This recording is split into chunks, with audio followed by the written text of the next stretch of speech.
Hello, welcome to another video. So, I'm on Matthew Street. It's not the best of days, unfortunately. It's a bit piddly in terms of precipitation.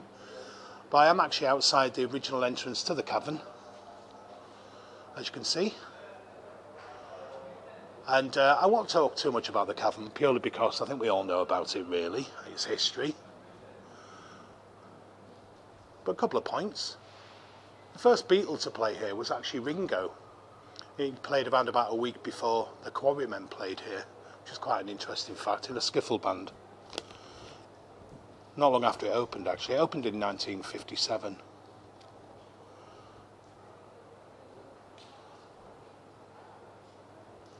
Now on this street, there's quite a lot associated with the Cavern, as you'd imagine. There's another Cavern bar on the right-hand side there. Obviously you've got another sign of the Cavern. So a few more little pointers about it then. There was no licensed bar in the Cavern until 1967, so I think music was the stimulus for a lot of people, which is a good thing. Now it has had a bit of a checkered past, and in 1965 there was a 12-hour non-stop session with bands playing for free to raise money to keep it open and save it. The last band ever to play at the old Cavern, shall we call it, was a band called Supercharge, who played in 1973. But all kinds of bands have played here, some quite surprising ones. Stevie Wonder, he played here. He was only 15 at the time.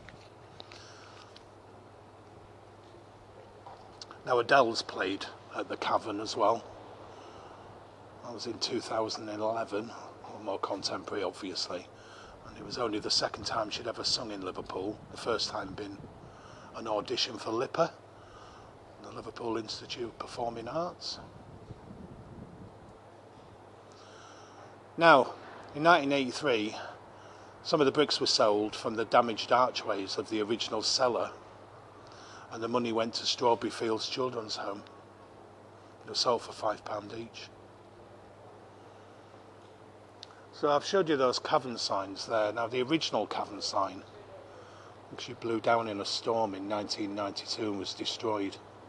It's the same year that Oasis played at the Cavern, and they weren't that impressed really. I think they said it looked like a wine bar or something.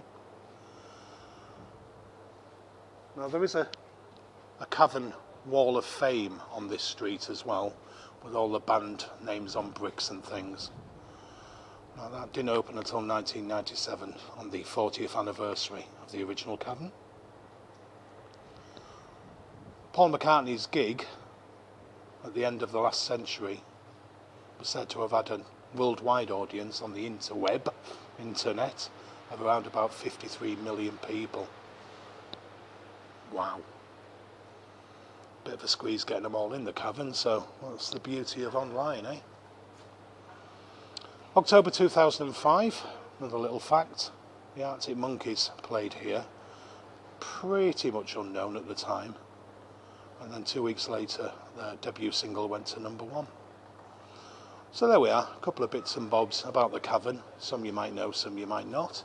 But if you want to come down to Liverpool, it's on Matthew Street, it's in the city centre. There's quite a lot of things to read and so on, so you get a wealth of information. But I won't go too far into it. We'll say goodbye to Scylla.